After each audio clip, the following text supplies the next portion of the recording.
ক্ষমতা গ্রহণের পরপরই একবার বিদেশে গিয়ে এক সাক্ষাৎকারে আওয়ামী লীগের রাজনীতি করার অধিকারের কথা বলেছিলেন ডক্টর ইউনূস।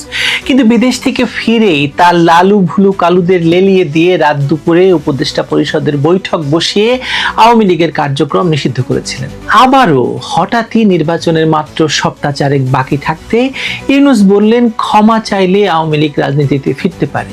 নেলসন ম্যান্ডেলাকে নিজের বন্ধু বলে প্রচার করে তার রিকনসিলিয়েশনের জন্য ট্রুথ কমিশন করার উদাহরণ টেনেছেন ইউনূস আমেরিকানদের সঙ্গে বৈঠকে। আবার এও বলেছেন যে এখন আর নাকি ট্রুথ কমিশনের সুযোগ নেই। পাগলের মতো প্রলাপ বকছেন ডক্টর মোহাম্মদ ইউনূস। বয়স হয়েছে বোঝাই যাচ্ছে, না হলে একসঙ্গে ক্ষমা চাওয়া, রিকনসিলিয়েশন, ট্রুথ কমিশন সব প্রসঙ্গ তুলে নিজের বক্তব্যকে নিজেই আবার খণ্ডাচ্ছেন। আসলে কি ইউনূস আওয়ামী লীগের কাছে প্রত্যাখ্যাত হয়েছেন? আপনাদের মনে থাকার কথা যে একটি ভিডিওতে আমি বলেছিলাম যে ইউনূস সরকারের পক্ষ থেকে আওয়ামী লীগের শীর্ষ নেতৃবৃন্দের সঙ্গে যোগাযোগের চেষ্টা হয়েছে, মনে আছে? মনে হয় সেখানেও ইউনূস প্রত্যাখ্যাতই হয়েছেন, না হলে এরকম আবোল তাবোল কেন বকছেন? ইউনূস সরকার কেন হঠাৎ করে প্রকাশ্যে আওয়ামী লীগের সঙ্গে সমঝোতার কথা বলছেন? এই উত্তরটা হঠাৎ শব্দটার ভেতরেই লুকোনো আছে। বাইরে থেকে হঠাৎ মনে হলেও ভেতরে এটা 4 মাসের ব্যর্থ প্রচেষ্টার জমে থাকা ফল। গত 4 মাসে বিদেশি কূটনৈতিক চ্যানেল আর থার্ড পার্টি দিয়ে যে চেষ্টা হয়েছে তার কেন্দ্রে ছিল সেফ এক্সিটের সুযোগ প্রার্থনা। শুধু রাজনৈতিকভাবে নয়, ব্যক্তিগত নিরাপত্তা, জমানো টাকা, হাজার হাজার কোটি টাকা বাংলাদেশে আছে, নেটওয়ার্ক, ভবিষ্যতের আইনি ঝুঁকি এবং যে এনজিও ব্যবসা ঘিরে যেসব সুবিধা অবকাঠামো গড়ে উঠেছে সেসব অবকাঠামোগুলো অক্ষত রাখার হিসেব ছিল ইউনূস সহ তার উপদেষ্টাদের। এই কারণেই তারা একদিকে আওয়ামী লীগকে নির্বাচনে আনার চেষ্টা করেছে, অন্যদিকে জামায়াত এবং এনসিপির জন্য অকল্পনীয় সংখ্যক আসন চেয়েছে। অর্থাৎ একটা মিনিমাম ইনক্লুশনের ছবি দাঁড় করিয়ে আন্তর্জাতিক সমর্থনের ন্যূনতম ভিত্তি বানানোর চেষ্টা করেছেন ইউনূস এবং তার দলবল। লক্ষ্যটা হচ্ছে ভোটটা যেন পুরোপুরি একতরফা না দেখায়, আর নির্বাচন পরবর্তী ধাক্কাটা সামলাতে আন্তর্জাতিক সিলমোহর যেন পাওয়া যায়। কিন্তু এখানে যে জিনিসটা তারা ঠিকমতো হিসাব করতে পারেননি সেটা হলো আওয়ামী লীগের অনড়তা। বাস্তবতা হচ্ছে আওয়ামী লীগ এই চাপের মধ্যে থেকেও কোনো দাবির সঙ্গে আপোষ করেনি। এই অবস্থান ব্যাকডোর আলাপের সব চ্যানেল ভেঙে দিয়েছে।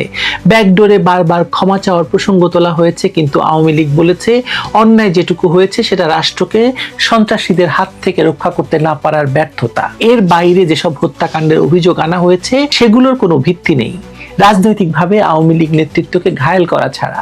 ফলে ক্ষমা চাইতে হলে জনগণকে নিরাপত্তা না দিতে পারার জন্য ক্ষমা চাইবে আওয়ামী লীগ, কিন্তু কোনো হত্যাকাণ্ডের নির্দেশনা না দিয়ে তার জন্য ক্ষমা চাওয়ার তো প্রশ্নই আসে না। বরং এসব হত্যাকাণ্ডের আন্তর্জাতিক তদন্ত করার নির্দেশ দিয়েছিল আওয়ামী লীগই, আবারও আওয়ামী লীগ সেটা পুনর্ব্যক্ত করেছে। আওয়ামী লীগের এই অনড় অবস্থানের কারণেই জাতিসংঘ, ইউরোপিয়ান ইউনিয়ন আর যুক্তরাষ্ট্রের মতো শক্তিগুলো এক সুরে বলেছিল একটা অংশগ্রহণমূলক নির্বাচনের কথা, যার মাধ্যমে পরবর্তী স্থিতিশীলতা এবং নিরাপত্তা অর্থনীতি নিশ্চিত করা সম্ভব। অন্যদিকে আওয়ামী লীগকে কনভিন্স করার চেষ্টা যত বেড়েছে আওয়ামী লীগ ততই বিচার শব্দটাকে সামনে টেনে এনেছে। মানে আলোচনার কোর তারা বদলে দিয়েছে। নির্বাচন নয়, আগে বিচার; সমঝোতা নয়, আগে দায় নির্ধারণ। যে হত্যার দায় তাদের উপর চাপানো হয়েছে সে দায় তাদের নয়। যারা এই হত্যাকাণ্ড ঘটিয়েছে তারা এখন ক্ষমতায়, ফলে দায় নিতে হলে ইউনূসকে এসব হত্যাকাণ্ডের দায় নিতে হবে। পশ্চিমা চ্যানেলগুলো যারা সকল পক্ষের সঙ্গে দুতিয়ালি করেছিল তাদেরকে দিয়েই এই বার্তা পাঠানো হয়েছে। এমনকি ভারতকে দিয়েও চেষ্টা করেছে ইউনূস পক্ষ আওয়ামী লীগকে রাজি করানোর জন্য এই ক্ষমা চাওয়ার বিষয়ে। কিন্তু আওয়ামী লীগের এক কথা, ইউনূস গং যেভাবে ক্ষমতা দখল করেছে, ক্ষমতা দখলের জন্য যতগুলো লাশ ফেলেছে, সেনাবাহিনীকে দিয়ে যেভাবে রাষ্ট্রের স্থিতিশীলতা নষ্ট করিয়েছে, সবকিছুর তদন্ত এবং বিচার হতে হবে। দায় শুধুমাত্র আওয়ামী লীগের ঘাড়ে চাপানো হবে, আর আওয়ামী লীগ মাপ চেয়ে সুরসুর করে নির্বাচনে অংশ নিয়ে ইউনূসের ক্ষমতা দখল আর ইউনূসের জামায়াত এনসিপিকে ক্ষমতায় বসানোকে চেয়ে চেয়ে দেখবে। আওয়ামী লীগ এরকম দুর্দিনে পড়েছে? বলেন। ইউনূস শিবিরের সবচেয়ে বড় সমস্যা হচ্ছে বৈধতার সমস্যা। 106 অনুচ্ছেদের বলে সরকার গঠিত হয়েছে, প্রধানমন্ত্রীর পদত্যাগপত্র নেই, তারপরও একটি সরকার 1.5 বছরের বেশি সময় ধরে টিকে আছে, এ নিয়ে কেউ প্রশ্ন তুলছে না। এর অধীনে একটি পাতানো নির্বাচনও হতে যাচ্ছে। নির্বাচন যত ঘনিয়ে আসছে ততই একটি প্রশ্ন তাড়া করে ফিরছে, আওয়ামী লীগ ছাড়া নির্বাচনের গ্রহণযোগ্যতা কত টাকা দাঁড়াবে? কাগজে কলমে নির্বাচন করা যায়, প্রশাসনিকভাবে ভোট করানো যায়, নিরাপত্তা দিয়ে কেন্দ্র পাহারা দেওয়া যায়, কিন্তু রাজনৈতিক বৈধতা আসে টার্ন আউট, প্রতিযোগিতা আর অংশগ্রহণ থেকে। এখানে সবচেয়ে বড় স্তম্ভটাই অনুপস্থিত। ইউরোপিয়ান ইউনিয়নে বিপুল পরিমাণে অর্থ খরচ করে পিআর ফার্ম দিয়ে তাদের সঙ্গে নির্বাচনকে বৈধতা দেওয়ার একটা লাইন ঘাট তৈরি করা গেছে বটে, কিন্তু যুক্তরাজ্য নির্বাচনের আগেই নির্বাচনকে অগণতান্ত্রিক বলে রায় দেওয়া হয়েছে। আমেরিকা ভিসা নিষেধাজ্ঞা দিয়েছে। খলিল সাহেব আমেরিকায় উষ্ণ সফর শেষে ফেরার পরপরই কেন বাংলাদেশিদের যুক্তরাষ্ট্রের ভিসা বন্ধের খবর এলো তা নিয়ে নিশ্চয়ই ভাবতে হবে আপনাদেরকে। আপনাদের মনে করিয়ে দেই, গত নভেম্বরের মধ্যভাগে শেখ হাসিনা ভারতের CNN, নিউজ 18, ফার্স্ট পোস্ট এবং ইন্ডিয়া টুডেতে পরপর 3টি সাক্ষাৎকার দিয়েছিলেন। সেখানে তিনি বলেছিলেন ডক্টর ইউনূস ক্যালিফোর্নিয়ায় এক সুপরিচিত মুখ, সেজন্য দীর্ঘদিন তিনি সেখানে থেকেছেন, সেজন্য তিনি হয়তো জীবনের বাকিটা সময় যুক্তরাষ্ট্রের ক্যালিফোর্নিয়ায় কাটাতে বেশি পছন্দ করবেন। কিন্তু এখন তো দেখা যাচ্ছে আমেরিকাতেও সেফ এক্সিট নেওয়া যাচ্ছে না। তাহলে এসব 7-5 ভেবেই কিনা প্রকাশ্যে সমঝোতা শব্দটা উচ্চারিত হলো। আওয়ামী লীগের সঙ্গে ব্যাকডোর আলাপ ব্যর্থ হওয়ার পর তারা এখন প্রকাশ্যে সমঝোতা শব্দটা উচ্চারণ করছে কি, নাকি প্রকাশ্যে এভাবে ক্ষমা, রিকনসিলিয়েশন এসব শব্দ বলে আওয়ামী লীগের ভেতরে বিভাজনের সম্ভাবনা খুঁজছে ইউনূস? দল যদি ঐক্যবদ্ধ থাকে ব্যাকডোর ব্যর্থ হবেই, তাই এভাবে প্রকাশ্য সমঝোতার কথা বলে একটি পরীক্ষা চালানো হচ্ছে, কে কে সাড়া দেয়, কে কে নরম হয়, কারা মধ্যপন্থী সেজে সামনে আসে। কিন্তু এখানেও তারা বড় ধাক্কা খাবে সন্দেহ নেই, কারণ 5 আগস্ট পরবর্তী সময়ে আওয়ামী লীগের বিভিন্ন স্তরের নেতাকর্মীদের এক সুরে থাকা তাদের জন্য অপ্রত্যাশিত ছিল। এই ঐক্যই আওয়ামী লীগের সবচেয়ে বড় রাজনৈতিক সম্পদ এবং ইউনূস শিবিরের সবচেয়ে বড় অস্বস্তির কারণ। এই জায়গায় একটি জিনিস পরিষ্কার করা দরকার, আওয়ামী লীগের ভুল নেই এমন দাবি কেউ করলে সেটা আত্মপ্রবঞ্চনা হবে। দলীয় কাঠামোর আদর্শচ্যুতি হয়েছে, মানে জি হুজুর তৈরি হয়েছে, অনেক ত্যাগী এবং মেধাবীদের জায়গায় সুবিধাবাদী ব্যবসায়ী এবং হাইব্রিড চরিত্র ঢুকেছে, লুটপাট হয়েছে। সেখানে আত্মসমালোচনা দরকার, বিস্ফোরা কেটে ফেলাও দরকার, দলীয় সংস্কার জরুরি, এটা অস্বীকার করার কোনো সুযোগ নেই। কিন্তু এই দলীয় এবং সাংগঠনিক ভুলের সঙ্গে 2024 সালের গণহত্যা, বিচার এড়ানো, দায় মুক্তি দেওয়া কিংবা সাম্প্রদায়িক ক্ষমতাকেন্দ্রিক লুটপাটকে এক পাল্লায় মাপা রাজনৈতিক প্রতারণা, বিশেষ করে যখন গত 17 মাসে যে সম্পদ সঞ্চয় হয়েছে, লাইসেন্স বন্টন হয়েছে, সুবিধা আদায়ের গল্প সামনে এসেছে, মানে নৈতিকতার একচেটিয়া সার্টিফিকেট দেওয়া কঠিন হয়ে পড়বে ইউনূসের পক্ষে। আওয়ামী লীগের যুক্তি এখানেই, আমরা ভুল করেছি, সংস্কার করব, কিন্তু অন্যায় দিয়ে অন্যায়কে জায়েজ করা যাবে না। এই প্রেক্ষাপটে ট্রুথ অ্যান্ড রিকনসিলিয়েশন শব্দ চয়নে একটি কৌশলগত অবস্থা ডক্টর ইউনূসের। পুনর্মিলনের প্রথম শর্তই যদি হয় অপরাধ স্বীকার, অথচ সেই স্বীকারোক্তির বিনিময়ে রাজনৈতিক নিরাপত্তা, সাংগঠনিক নিশ্চয়তা, সেফ এক্সিট, ন্যূনতম অংশগ্রহণের রূপরেখা না থাকে সেখানে, তাহলে সেটা সংলাপ নয়, একতরফা শর্ত। আওয়ামী লীগ তাই এটাকে বাস্তব প্রস্তাব হিসাবে নেয়নি এবং জনসংযোগের ভাষা হিসাবে দেখে নাকচ করে দিয়েছে। আওয়ামী লীগ বরং তার প্রধান রাজনৈতিক প্রতিপক্ষ বিএনপির প্রতি ঐক্যের হাত বাড়িয়ে দিয়ে বিরাট রাজনৈতিক প্রজ্ঞার পরিচয় দিয়েছে। বেগম জিয়ার মৃত্যুতে শোক এবং সমবেদনা জানিয়েছে আওয়ামী লীগ। এমনকি তারেক জিয়ার দেশে ফেরা নিয়েও আওয়ামী লীগের নীরবতাও একটি হিসেবি পদক্ষেপ। তারা চাইলে ইস্যু বানাতে পারতো, এটিকে বাধা তৈরির চেষ্টা করতে পারতো বা প্রতিপক্ষকে দ্বিমুখী সংঘাতে টেনে নিয়ে যেতে পারতো, করেনি।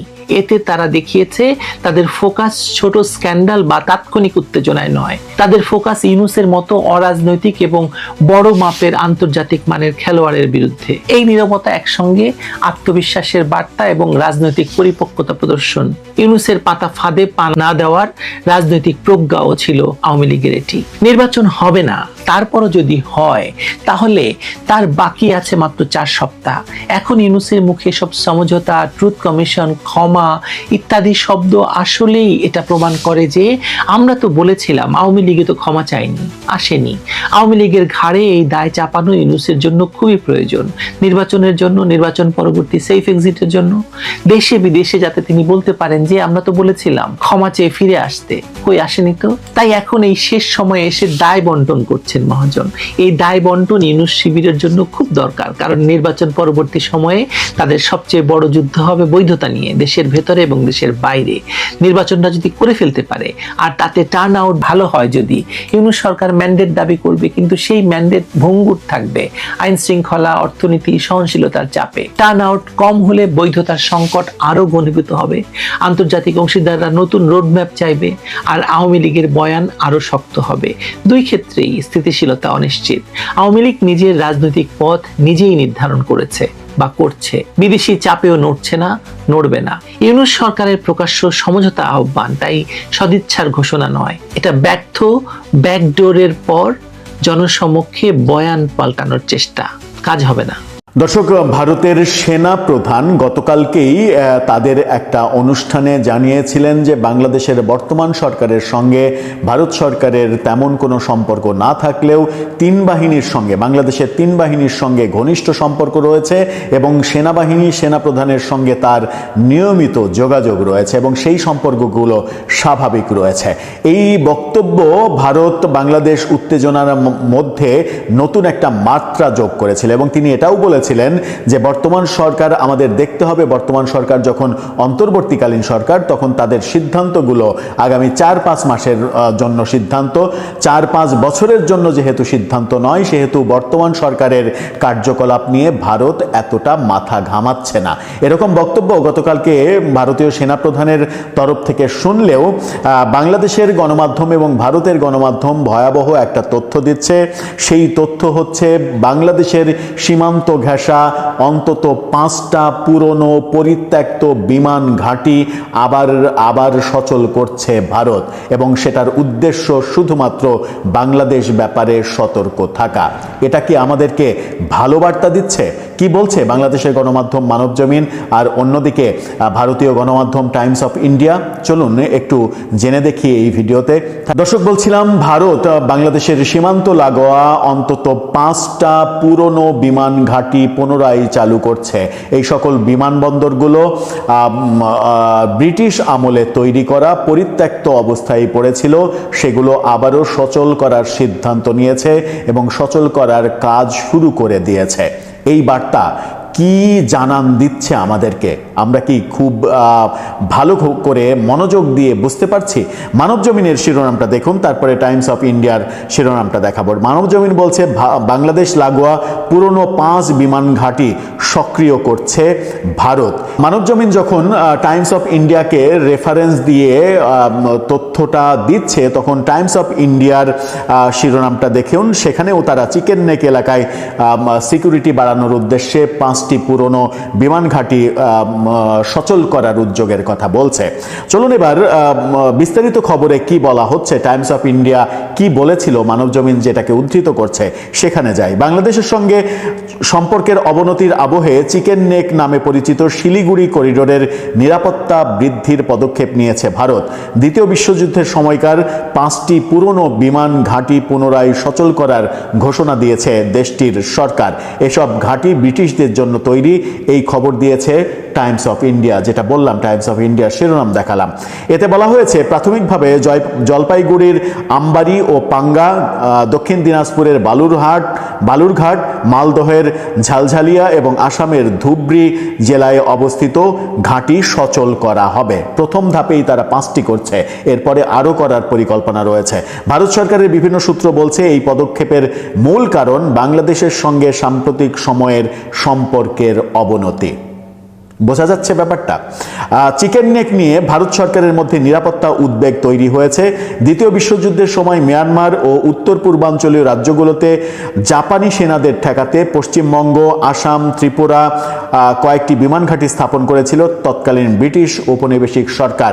সে সময় বাংলাদেশের লালমনিরহাট জেলাতেও একটি বিমান ঘাঁটি তৈরি করা হয়েছিল, যেটা এখন লালমনিরহাটে পরিত্যক্ত অবস্থায় আছে, যেটা বাংলাদেশ বিমান বাহিনী সচল করার আবার এদিকে উদ্যোগ নিচ্ছে। ভারতের সরকারি কর্মকর্তা টাইমস অফ ইন্ডিয়াকে জানিয়েছেন সম্প্রতি তারা সংবাদ পেয়েছেন বাংলাদেশের সরকার লালমনিরহাটের বিমান ঘাঁটিকে পুনর্গঠন করার সিদ্ধান্ত নিয়েছে, যেটা একটু আগে বললাম। এই সংবাদ পাওয়ার পরই কেন্দ্রীয় সরকার পূর্ব ও উত্তর পূর্বাঞ্চলীয় রাজ্যগুলোর ঘাঁটিগুলো সক্রিয় করার পদক্ষেপ নিয়েছে। বাংলাদেশের সঙ্গে কূটনৈতিক সম্পর্কের অবনতির জেরে এরই মধ্যে সীমান্তবর্তী অঞ্চলে ভারতের সামরিক উপস্থিতি দৃশ্যমানভাবে বৃদ্ধি পেয়েছে। তারা সামরিক অন্তত 3টি নতুন ঘাঁটি করেছে। এই খবরটা পুরনো খবর। এবার 5টি পরিত্যক্ত বিমান ঘাঁটি, বিমানবন্দর তারা সচল করছে। সব মিলিয়ে এই যে বলা হচ্ছে যে কৌশলগত দিক থেকে শিলিগুড়ি করিডোর কিংবা চিকেন নেকের গুরুত্ব ভারতের কাছে অসীম। কারণ 20 থেকে 22 কিলোমিটার প্রশস্ত এই পথটি ভারতের উত্তর পূর্বাঞ্চলীয় 7টি প্রদেশকে দেশটির মূল ভূখণ্ডের সঙ্গে যুক্ত রেখেছে। এছাড়া এই পথে ভারতের সঙ্গে সীমান্ত আছে নেপাল, ভুটান ও বাংলাদেশের। তাদের জন্য খুবই সেন্সিটিভ এলাকা, এবং সেই সেন্সিটিভ এলাকা ভারতের আরও বেশি মাথা ব্যথার কারণ হয়েছে বাংলাদেশ থেকে নানা ধরনের বক্তব্যে। বাংলাদেশের নতুন ছাত্র সংগঠনের তরুণ ক্যাপ্টেন, যাকে ক্যাপ্টেন উপাধি দেয়া হয়েছিল, সেই ক্যাপ্টেন মানে প্রকাশ্যে বলেছেন চিকেন নেক, 7 সিস্টার এগুলো সব আলাদা করে দেয়া হবে, 7 সিস্টারকে আলাদা করে দেয়া হবে ভারত থেকে। এই ধরনের বক্তব্যের পরেই ভারত সরকারের নানামুখী কর্মকাণ্ড আমরা দেখছি, যে ব্যাপারে বাংলাদেশের সঙ্গে রাজনৈতিক সম্পর্ক না থাকার কারণে পরিস্থিতি উত্তপ্তই হচ্ছে, কিন্তু আমরা কোনো প্রতিকার করতে পারছি না। একদিকে লালমনিরহাটের বিমান ঘাঁটি সচল করার বাংলাদেশের উদ্যোগকে ভারত এটাকে ব্যাড সিগন্যাল হিসেবে দেখছে।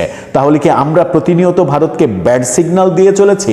আর এই ব্যাড সিগন্যাল যদি দিয়েই চলি, তাহলে ব্যাড সিগন্যাল দিয়ে আমাদের কতটা লাভ হচ্ছে? আমরা কি প্রবল পরাক্রমশালী এমন একটা দেশে পরিণত হয়েছি যে দেশ চাইলেই ভারতের সঙ্গে যুদ্ধে লিপ্ত হয়ে বিজয় অর্জন করা সম্ভব? দর্শক, আপনার মতামত জানিয়ে লিখতে পারেন আমাদের কমেন্ট বক্সে।